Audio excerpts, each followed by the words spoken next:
ఏంటి సార్, జగన్మోహన్ రెడ్డి గారిని నెల్లూరు రాకుండా అడ్డుకోవాలని విశ్వ ప్రయత్నాలు చేసినప్పటికీ కూడా ఆయన రాకని ఆపటం, ఆయన ప్రభంజనాన్ని ఆపటం ఎవరి తరం కాలేదని చెప్తున్నారు. మొదటగా అందరికి కూడా నమస్కారాలు. చర్చలో పాల్గొంటున్న వాళ్ళకి, వీక్షకులకి అందరికి కూడా ముందు నేను ఒక అప్పీల్ చేయదలుచుకున్నాను. మన క్యాండిడేట్ షో కాదు, సీరియస్ డిబేట్ చేస్తున్నాం మనం. అవును, సీరియస్ డిబేట్ చేస్తున్నాం. మన వైసీపీ ప్రతినిధి గారు అది తెలుసుకోవాలా. ఆయన ఏమంటారంటే 99 రాహుల్ గాంధీ గారి కంటే 30-40 సీట్లు బీజేపీకి ఎక్కువ వచ్చాయి. 30-40 సీట్లు కాదండి, 150 సీట్లు ఎక్కువ వచ్చాయి. తెలుసుకోండి మీరు. ఇంకా జగన్మోహన్ రెడ్డి గారిని ప్రతిపక్ష నాయకుడు వేరు, ప్రతిపక్ష పార్టీ నాయకుడు వేరు. అండర్స్టాండ్?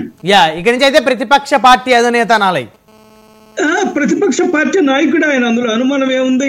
కానీ ప్రతిపక్ష నాయకుడు కాదు. ఎందుకంటే ప్రతిపక్ష నాయకుడికి కావాల్సిన అసెంబ్లీ సీట్లు రాలేదు కదా. అవును, 1/10 వంతు వస్తే ఆయన ప్రతిపక్ష నాయకుడు అవుతాడు అసెంబ్లీలో. సరే, అసెంబ్లీకే పోనంటున్నాడు అనుకోండి, మరి ఎక్కడికి పోతాడో మనం వేచి చూద్దాం. ఆయన ప్రతిపక్ష పార్టీ నాయకుడు, అందులో ఎటువంటి అనుమానం లేదు.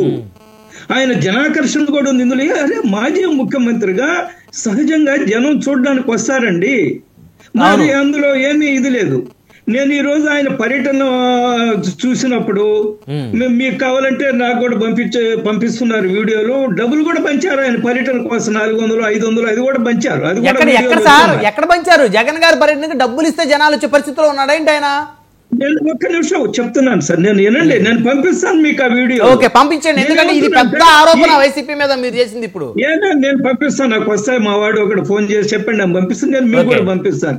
నేనేమంటున్నా అంటే, ఈ రోజు రాజకీయ పార్టీ మీటింగులు, బహిరంగ సభలు జరపడం కోసం చాలా రాజకీయ పార్టీలు ఆ డబ్బులు పంచుతున్నారు, ట్రాన్స్పోర్ట్ ఏర్పాటు చేస్తున్నారు, that is not the issue. అది పెద్ద సమస్య కాదు అది. నేను జగన్మోహన్ రెడ్డి గారిని అసలు ప్రజాకర్షణ లేని నాయకుడు అని కూడా అనడం లేదు. ఉంది, చూడడానికి వస్తారు, అందులో ఎటువంటి అనుమానం లేదు. నేను అదే సమయంలో ఒకసారి ఆలోచించండి, జగన్మోహన్ రెడ్డి గారి పర్యటనను రాజకీయ పార్టీలు ఏమైనా అడ్డుకున్నాయా? టీడీపీ కార్యకర్తలు, నాయకులు ఎవరైనా అడ్డుకున్నారా? బీజేపీ పార్టీ నాయకులు ఎవరైనా అడ్డుకున్నారా? పోలీసులు అడ్డుకున్నారని చెప్తున్నారు కదా. ఏమండి, పోలీసులు అడ్డుకుంటున్నారని ఆయనే చెప్తున్నారు కదా జగన్ గారు. పోలీసులు అడ్డుకున్నారు. నేను తేడా చెప్తాను మీకు. జనసేన నాయకులు అడ్డుకోలేదు, కానీ ఆయన అధికారంలో ఉన్నప్పుడు ప్రతిపక్ష పార్టీల నాయకులు ఎవరు అడ్డుకున్నారు? తురకా కిషోర్ ఎవరిని అడ్డుకున్నారండి? బుద్ధా వెంకన్న గారిని, మన ఈయన బోండా ఉమామేశ్వర గారు, ప్రెసిడెంట్ ఎమ్మెల్యే. వైసీపీ గుండాలే కదా. అంటే గుండాలని అనకూడదేమో మరి. అయితే ఆయన చేసింది అయితే గూండాయిజం. ఆ రోజు ఒక పెద్ద రాడు తీసుకొని. ఏనండి, చంద్రబాబు నాయుడు గారు చిత్తూరు జిల్లాలో పర్యటన చేస్తున్నారు, అంగళ్ళ దగ్గరికి వచ్చారు. ఎవరు అడ్డుకున్నారండి? వైసీపీ కార్యకర్తల నాయకులు దుర్మార్గం, దౌర్జన్యం చేయలేదా? ఈ రోజు జగన్మోహన్ రెడ్డి గారిని అడ్డుకుంటున్నారు ఎవరు? ప్రభుత్వం కొన్ని ఆంక్షలు విధిస్తుంది, పోలీసు అడ్డుకుంటున్నారు. కొన్ని శాంతి భద్రతల పరిరక్షణ కోసము వాళ్ళు పోలీసు చర్యలు తీసుకుంటారు. అసలు గత ప్రభుత్వంలో జీవో నంబర్ 1 అనే ఒక కేడీ నంబర్ 1 జీవో తీసుకొచ్చి అసలు మీటింగ్ లో పెట్టుకోవడానికి లేదని తీసుకొచ్చారు కదా. అఫ్ కోర్స్ ఆ జీవోని మళ్ళా తీసేసారు అనుకోండి, అది వేరే సంగతి. ఈ రోజు స్వేచ్ఛగా జగన్మోహన్ రెడ్డి గారు ఎక్కడ, కానీ పోయిన దగ్గర ఏం జరుగుతుంది? రాఫ్తాడు పోయారు. ఏం జరిగింది? బ్రహ్మనాయుడు గారు మనం చూసామా? అక్కడే ఉన్న వైసీపీ టీడీపీ నాయకులు పోయి దౌర్జన్యాలు చేశారా? బీజేపీ చేసిందా? జనసేన చేసిందా? వాళ్ళకి వాళ్లే కదా. ఫైనల్ గా ఏం చెప్పారు? హెలికాప్టర్ ఎందుకు పోలేదంటే హెలికాప్టర్ అద్దాలు కూడా బాగా చెప్పారు. ఎందుకు అద్దాలు బాగా కొట్టారని పోలీసు 3-4 సార్లు హెలికాప్టర్ యాజమాన్యానికి నోటీసులు ఇచ్చినా వచ్చి సమాధానం చెప్పలేదు. తర్వాత అక్కడేం జరిగింది? మన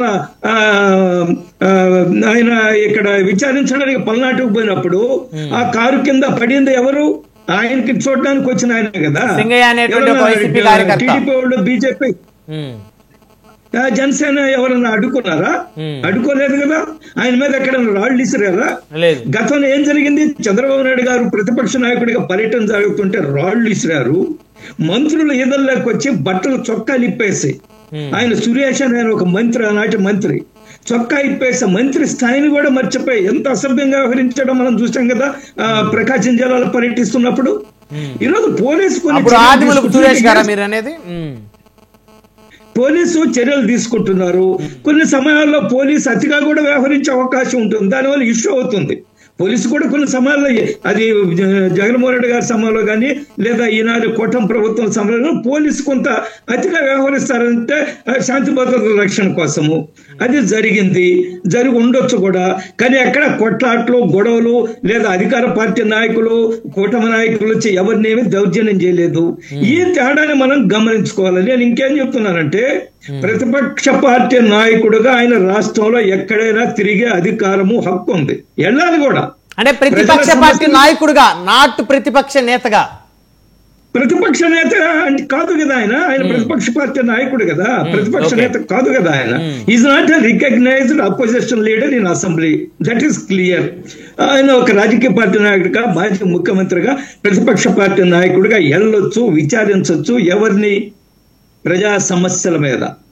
ఎవరన్నా ప్రజా సమస్యలు ఎదుర్కొంటుంటే ఈ ప్రభుత్వం విమర్శలు చేయొచ్చు. మీరు సూపర్ 6 హామీలు ఇచ్చారు, మీరు అమలు జరపడం లేదని ఉద్యమాలు చేయొచ్చు, అందులో ఎవరు అభ్యంతరం లేదు. ఆయన జనవరి నుంచే పర్యటనలు ఇందాక మన వైసీపీ ప్రతినిధి గారు చెప్తూ ఆయన గాని వీధుల్లోకి వస్తే బ్రిడ్జిలు కూలిపోతాయి, అదే కదా చెప్పింది గోదావరి బ్రిడ్జ్ సంగతి.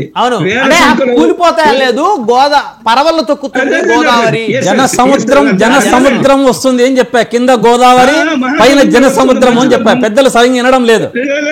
మహాసముద్రమే వచ్చింది. మొన్న 11 సీట్లకు పరిమితం చేశారు.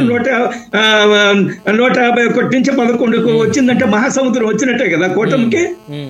అందులో ఏం అనుమానం లేదు. మహాసముద్రం వస్తే దానికి ఎవరికి అభ్యంతరం లేదు.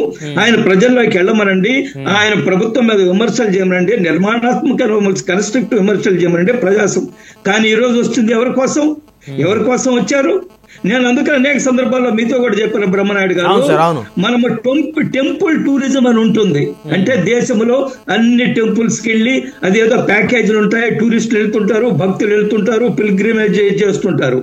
కానీ ఈ రోజు మన ప్రతిపక్ష పార్టీ నాయకుడు పని ఏంటంటే జైలు టూరిజం, జైలుకు టూర్ చేయాల. నా అనుమానం ఏంటంటే రేపు ఎల్లుండి ఒకవేళ ఆయన అరెస్ట్ అయితే ఆయన్ని పరామర్శించడానికి ఎవరు వెళ్ళాలనేది నాకు అర్థం కాని ప్రశ్నగా మిగిలిపోతుంది. మళ్ళీ నేను శ్రీకాంత్ గారిని అడుగుతాను. చెప్తున్నాను ఏమంటే ఆయన వెళ్ళేటప్పుడు నల్లపరెడ్డి ప్రసన్న కుమార్ రెడ్డి గారు చేసిన వ్యాఖ్యలు నేను ఖండిస్తున్నాను, నేను ఆమోదించును అని ఎళ్ళుంటే అందరూ కూడా హర్షిస్తాం. ప్రసన్న కుమార్ రెడ్డి ఏం చేశారు? చాలా అసభ్యంగా మాట్లాడారు. ఆ తర్వాత ఏం చేశారు? ఆయన ఇంటిని కూడా ధ్వంసం చేశారు. బ్రహ్మనాయుడు గారు ప్రసన్న కుమార్ రెడ్డి గారు టీడీపీ అనుచరులు చేశారు. అందులో ఎటువంటి అనుమానం లేదు. అందులో ఎటువంటి అనుమానం లేదు. మనం నేను అదే చెప్పాను అనేక సందర్భంలో. ప్రసన్న కుమార్ రెడ్డి గారు మాట్లాడిన మాటలు ఎంత తప్పో, ఎంత నేరమో, ఆయన ఇంటి మీద కూడా దాడి ఎవరైతే చేశారో అది కూడా అంతే నేరము. కేవలం సాధారణమైన దాడి కాదండి, ఇల్లు ధ్వంసం చేశారు. ఆయన నిజంగా కూడా చాలా ప్రమాదకరమైన పరిస్థితుల్లో ఉండుండేవాడు ఆయన కానీ ఇంట్లో ఉండుంటే. అంతేగా, అంటే ఈ ఆగ్రహావేశాలు గ్రామాల్లో మరి ఎక్కువగా ఉంటాయి కదా సార్, ఒకరి మీద ఒకరు ఏమైనా జరగవచ్చు. కాబట్టి రెండు తప్పులు, two wrongs it doesn't make right. ఇప్పుడు ఆయన మాట్లాడకూడదు ఆ మాటలు, వీళ్ళు పని చేయకూడదు, రెండు తప్పే. ఇక్కడ మనం రెండు ఖండించాలి సార్. ఆ మాటలు మాట్లాడటం తప్పు, తీవ్రంగా ఖండించాలి. ఎటువంటి అనుమానం